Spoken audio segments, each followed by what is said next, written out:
Welcome. My name is Corinne Waldow. I'm the Economic Development Director for the Boulder Chamber. I want to welcome you to this week's Field Services and Real Estate Call, which we do every Tuesday at 2 o'clock.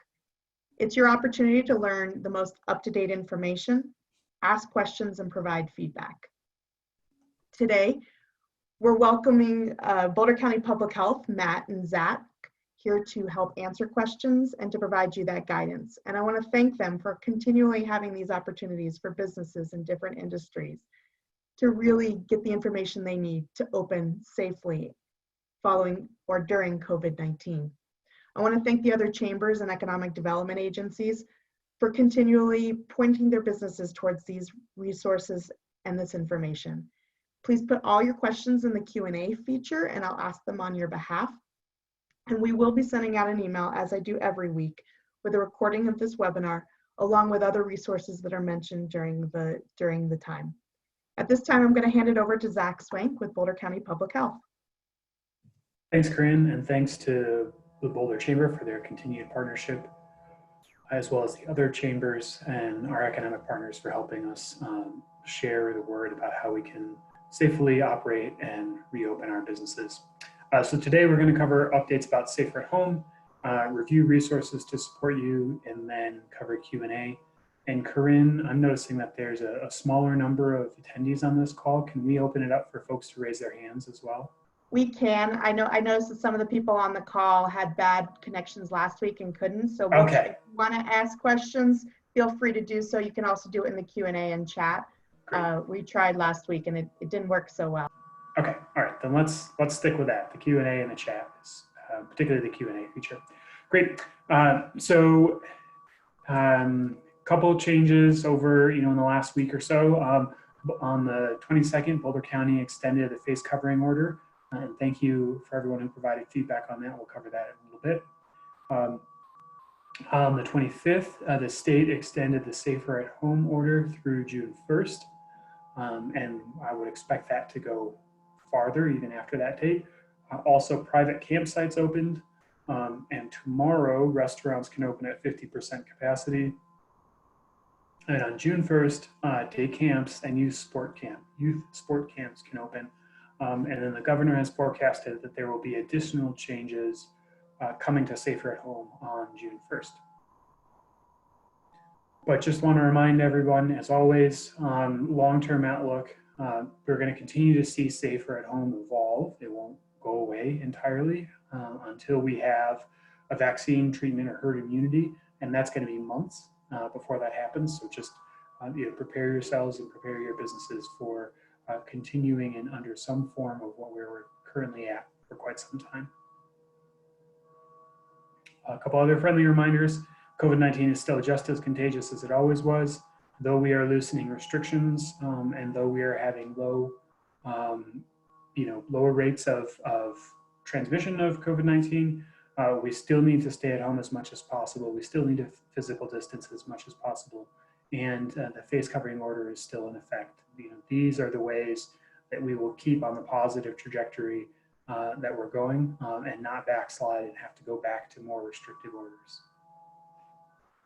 So I want to thank everyone who provided feedback on last week's webinars and to our survey. We received just shy of 400 responses on how the face covering order was going, as well as how physical distancing was going in businesses. And that informed Boulder County's decision to extend our face covering orders. So thank you for that feedback.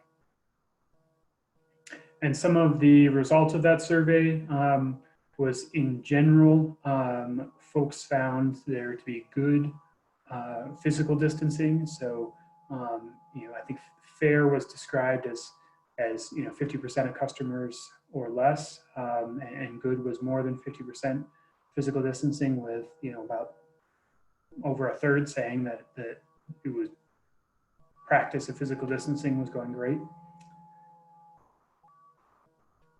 And then on face covering, most folks who responded to the survey, they found that they struck the right balance between protecting public safety and being too strict with some some on either end that's saying that they didn't go far enough or that they went too far. And then we're seeing high reports of compliance of customers wearing face coverings in businesses. The average is around 92%, which is important to note when you compare Boulder County's rates compared to a couple of our nearby counties who had also done this similar analysis. And you compare that we have a face covering order in place and getting a 92% compliance rate compared to the 74%, 84%, and 77% in Adams, Arapahoe, and Douglas counties without the face covering order. And we see this show up as well in the new cases over the last 2 weeks. The blue and white stars indicate the counties that have face covering orders: Larimer, Boulder, and Denver. And you compare particularly Larimer and Boulder to our neighboring counties. We're obviously quite similar to Broomfield and Jefferson County in terms of demographics. And we see lower rates of incidents in both Larimer and Boulder. Now, that's not purely just due to the face covering order, but we highlight this just to show the importance that it's certainly playing a role in keeping our rates low compared to what we're seeing in nearby counties. And with that, I am going to hand it over to my colleague, Matt Hannon. Great, thank you, Zach. Good afternoon, everybody. For those of you that have been on this webinar before, you're probably used to seeing Amber Sutherland on here, but she's taking a much-deserved day off. So my name is Matt Hannon, and I am generally the liaison for office-based businesses, but I also help Ambra with the field services. So hopefully I can fill her big shoes today. So quickly going over the face covering orders. I know a few of you on this webinar have attended previously. There might be a couple new faces as well. So I'll kind of quickly go through a few slides that go over face covering orders and then some really helpful resources for you as well. So bring a face covering wherever you go outside of your residence. That's kind of the main headline here, whether it's to your job, at a real estate showing, or to an office, or to landscaping, or just to the grocery store to take out at a restaurant. You should have it everywhere you go. So that includes your real estate showings, anyone that works in homes, that could be contractors, plumbers, electricians, any of those types of fields, and then outside as well. So landscaping and construction certainly falls into those categories. So some common questions and answers that I know we've gotten previously in the field services industry, or what are some examples of allowable field services? That might be a reoccurring question at this point, obviously with the safer at home order in effect. Really all field services are allowed. So that means real estate showings, that means outdoor work, so landscaping and tree trimming. That's in-home work, so that could be house cleaning, electricians, as I mentioned, carpenters, construction. Really anything is now allowed as long as masks are worn, social distancing is in place. Are in-person real estate showings permitted, and are closings and related activities allowed? The answer to that is yes. In-person real estate showings are permitted, as are the closings and other related activities. Although open houses are not yet allowed under the safer at home order, we haven't received any further guidance on that. And as Zach mentioned, we might see a little bit more guidance handed down from the state on June 1st. So we'll look for any updates around then. But as it stands, all in-person showings are okay by appointment, but no open houses. Can I show occupied properties, and will the mask requirement still be enforced? The answer is yes. You should still always wear a mask and keep social distancing when showing properties. Also, something important to mention is cleaning those high-touch surfaces. So as a realtor or real estate agent, when you go into a property, you'll probably be touching the doorknobs, hopefully not a whole ton else as you're just showing the property, but any of those high-touch surfaces, which would be doorknobs or really anywhere else that people might be putting hands to contact area, should be cleaned down after every showing. And then another question that we've gotten a couple times are when employees are working outside by themselves, do they have to keep their masks on at all times? The guidelines state that if you cannot keep a distance of 6 feet or more, then masks must be worn at all times. So the answer is not necessarily do they need to be worn at all times. We had a tree trimmer ask if they're up 40 feet in a tree for an hour doing trimming work up there, do they need to have their mask on? So the answer in that case would be no. Obviously you're not really in close proximity to any other people. So in that case, you're pretty safe. But if you're a landscaper working outside and you have people walking by on the sidewalk and you have other colleagues working in close proximity to you, in those kind of cases, then you should err on caution and keep your mask on. This is a little bit of an overwhelming slide, and it's kind of meant to be in terms of our guidance and tools. I'm going to show you a couple of websites in just a little bit that has some great information pertaining to everything from guidance and resources to various checklists for the industries. So there are a lot of guidance and tools out there, and they're in a lot of different places. And by places, I mean on the state level, and the county level, and then various municipalities as well. So I'm going to show you a couple of great resources in just a minute where you can get a lot of this great guidance and tools. So a couple resources I thought I'd quickly highlight are the CDPHE, or the state guidance. CDPHE stands for Colorado Department of Public Health and the Environment. So that's the state level that hands down a lot of their guidance. And then BCPH is Boulder County Public Health, which is the county guidance. And there's a couple of great websites there that I'm going to show you in just another slide or so. But I thought I'd quickly mention outbreaks really quickly. So if there are 2 or more employees with confirmed or suspected outbreaks within a 2-week or 14-day period, and your employees could be, that could be in a real estate office, that could be out doing yard work, that's just any 2 employees in the business are confirmed or suspected cases within those 2 weeks, you are to send the CDPHE COVID-19 outbreak form to us, and we will help work with our epidemiological team to determine what next action steps are needed for your particular business. So with that, I think I will quickly head over to a couple of websites just to show you what I was talking about on those. And so the first one here will be the CDPHE state website. And so you just go to covid19.colorado.gov. At the top, you'll see that Safer at Home. And if you skim down a bit, there's all kinds of great topics on this left-hand drop-down menu. And you'll see down here is field services and real estate. You can click on that. There's a couple different ways to get there, but this is the easiest way I find. And so you'll see this page that has a number of different languages, and obviously everything in the field services has been open for about a month or so. And there's some great guidance here in terms of employees, guidelines to follow there, as well as protecting customers, and really who this falls under. So obviously, as you know, real estate, home inspectors, electricians, landscapers, and then some great resources as well from the CDC, as well as health screening forums and a few other resources. Likewise, we have our county website that has much of the same information, maybe a little bit more pointed because it's here in Boulder County. So you can scroll down, you'll find some updates. Obviously, just yesterday, you'll see the May 25th updates for the statewide orders for Safer at Home. A couple updates on public health orders, healthcare providers. And then as you go down here, you'll see this Boulder County guidance and tools. So there's some great resources that was on the slide I showed you a few slides ago.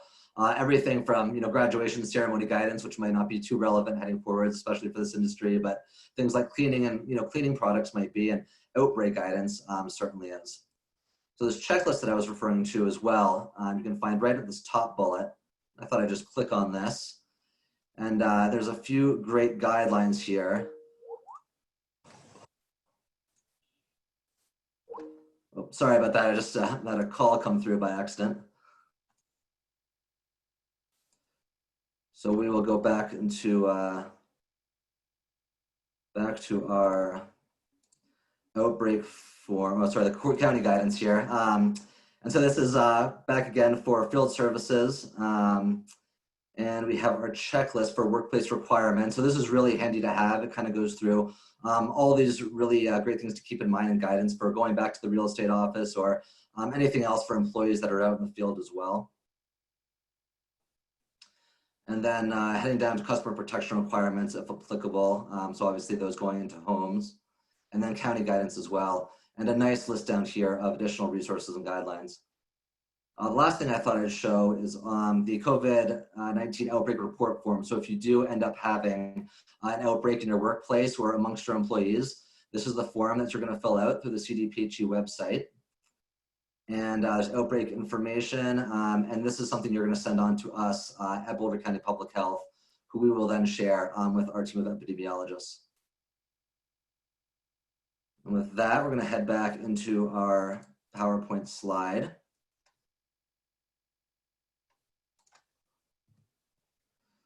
So next up, we just wanted to mention as well that Boulder County Public Health cannot provide legal advice. So compliance with the state and county orders is required, and they are frequently changing. So as we saw just yesterday, some new orders came out pertaining to restaurants and summer camps. June 1st, we might see some new orders come out as well.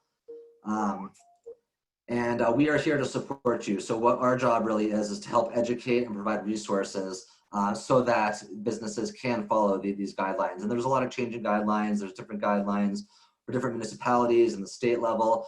So we're trying as best we can to clarify things. But if additional questions about compliance do come up, we do suggest contacting an attorney, as we cannot provide legal advice.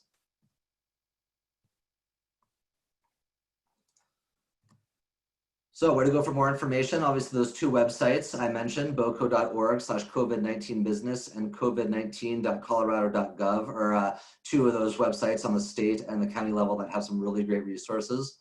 EnergizeColorado.com is a great website and resource for obtaining personal protective equipment, or PPE, which would be masks, gloves, that kind of thing. Of course, your local Chamber of Commerce has been great in getting information out and setting up these webinars. And then small business development centers, industry associations, licensing agencies, and your respective cities and municipalities should also be great resources of information. We're going to continue to offer these industry office hours sessions for at least the next 2 to 3 weeks. Obviously, we're here in the field services one, but there's a bit of overlap in some of these industries as well. So I actually lead the Thursday 4 p.m. office-based businesses webinars. So that's, that pertains to a lot of different industries as well, because most businesses have some type of office environment. So feel free to tune in then. But if you feel like there's any overlap, you'll see Tuesdays and Thursday afternoons. We offer kind of a wide variety of different office hours. We also have our weekly Spanish sessions on Wednesday evenings. So if you have any Spanish speakers in your employment, then it would be great to have them do that as well. And I believe these are all being recorded and will be made available after the webinars are complete.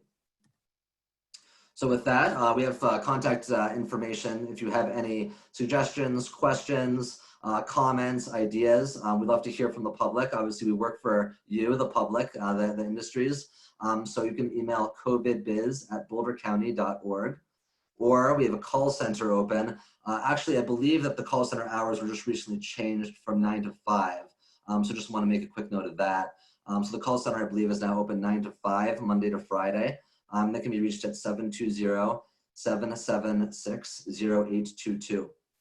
And with that, I believe that is the updates for the industry, which obviously there haven't been many updates over the last couple of weeks. So we can open it up to questions from here. So Matt, since you also lead the office section, and a lot of these companies in field services as well as real estate have office settings as well. Could you talk a little bit about offices and some of the guidance under there and the resources? I know we sent out the office checklist, but I want to make sure they just understand a little bit about how they have to use both checklists. Yeah, certainly. So there's obviously a lot of overlap in some industries. So a lot of different buildings have an office, but they also have manufacturing, or they have, their garage, maybe if they're a landscaper. And so depending on where in that building things lie, you'd be following those specific guidelines. And offices really encompass a whole plethora of different business industries. So on the office side of things, those two websites I showed with the CDPHE and our Boulder County websites have their own specific office-based businesses links. So you can find some fantastic information just through those links. But a quick summary, offices should be filled at 50% or less capacity. So if you have 10 or 20 people, or say 20 people in your real estate office, only 10 at most should be in there at any given time. Ideally less. If more people can work from home, the better. A couple other things to keep in mind are, as I mentioned earlier, cleaning those high touch surfaces. So in your office, if you have, a refrigerator where folks keep their lunches, or a little break room, make sure you're cleaning that really well. Cleaning all those doorknobs, as I mentioned, shared printer and copier areas, bathrooms as well. So anywhere you get a lot of folks coming into contact with certain services, make sure you're doing a really good job cleaning. And by good job, there's not really any specific guidance as in you should do it, every 3 hours or every 5 hours. But if you only cleaned your office, once a day, it's a good idea to maybe start doing it 2 or 3 times a day. Maybe once in the morning, once after lunch, and once at the end of the day, or however often you really feel is appropriate given how many people would be in there. The masks and social distancing are really an overarching theme across all businesses. Offices are no exception. If you're enclosed in your own office for an hour or two and not talking to anybody, not coming into contact with anybody, you don't have to be wearing a mask. But obviously, if you're going out in the hallway, you're chatting with a colleague, you're having any type of meeting, then you want to have your masks on. Meetings also, I should say, there's beautiful weather outside. Don't crowd into a crowded meeting room, but if you can hold meetings outside or do them online, that's certainly preferable. And then a couple other small things like keeping doors open, keeping windows open, having ventilation go throughout the office space is certainly preferable. Or if you have 2 doors, keeping them open and having an entry door and an exit door so people aren't kind of squeezing past each other, that would be an ideal situation as well. Thank you, Matt. I kind of put you on the spot there, so I appreciate you. No, this is good. There's a lot of overlap in the industry, so it makes a lot of sense. Well, in this group, just I know has offices. So Zach, I had gotten some emails last week from some people in field services, real estate, some other industries saying, guess what? Safer at Home's ending May 26th. Now that's been extended. Can you talk about how even June 1st, we may not be out of Safer at Home and what that looks like in the future? I know you brought it up again, but I just want to make sure we nail this down. Right. Yeah. Thanks for that question, Corinne. So, for an expectation, I would encourage everyone to think about, until we have a vaccine, until we have treatment, we are going to continue to need protocols in place to prevent the rapid spread and transmission of COVID-19. So, we have these dates. It was the 26th. Now it's moved forward to the 1st. And these dates are really, updates and changes and refinements. But I would not have the expectation that, everything's going to be lifted at any of these upcoming dates. It's going to be a gradual progression over time, hopefully in the more permissive direction, because hopefully we will all continue to follow the requirements and guidelines and practice good social distancing and face covering behavior. If not, we're going to see a regression and an increase in cases, and it could get to the point where we have to move backwards, and that's the scenario that we all want to avoid. But in terms of, with the sort of the transition dates, right? Now the next one's June 1st. I would encourage you to think about those as, the evolution of, okay, there's going to be some changes, but, for the foreseeable future, we're not going to have one of these dates be a surprise where everything is lifted and we're back to normal. It's just not foreseeable until we have treatment or a vaccine, which again is going to take months. And with this industry, the next stage may be those open houses at some sort of limited capacity, but there is no guidance as to when that would be available at this time. Correct. Yeah. And I mean, I think you could, you could see it happening sooner than, concerts at Red Rocks, or Broncos games. It's definitely a smaller risk. But I have no crystal ball to foresee, when, at what point that might happen. But it's not yet. One of these times I'm going to send you a crystal ball just to say you have one, but you can't make any answers. I love it. You just get a magic 8 ball. Yeah, just get a magic 8 ball. I mean, So on this last revision, it was an extension of Safer at Home, some additional guidance for camps, restaurants, and spring skiing. You know, June 1st might be something else, and there's other dates. So we just don't want businesses to go out on May 31st and send out an email, guess what, everything's going to end tomorrow, as we've been seeing with each of these deadlines. And I think that's why I'm asking the question. Yeah, I agree with that. All right, so Matt, just a little, I think this is about the office. Do we need to have one designated entry and one designated exit as we were previously told? Well, that's a kind of a tricky question, because if you're in an office that only has one door, then you can't physically do that. So technically the answer would be no, but if you have the ability and you have two doors that are, you know, kind of separate in separate areas, then yeah, that would certainly be preferable, so people aren't passing each other. So when possible, yeah, you should undertake that practice. Okay. And, you know, clear signage. Another area that we talked about was, you know, the entryway to conference rooms. If you have two ways into conference rooms, having one entrance and one exit so people aren't convening in one area. You know, if you have the possibility to do that. Are there any more questions out there? I had a couple come in, but that's it.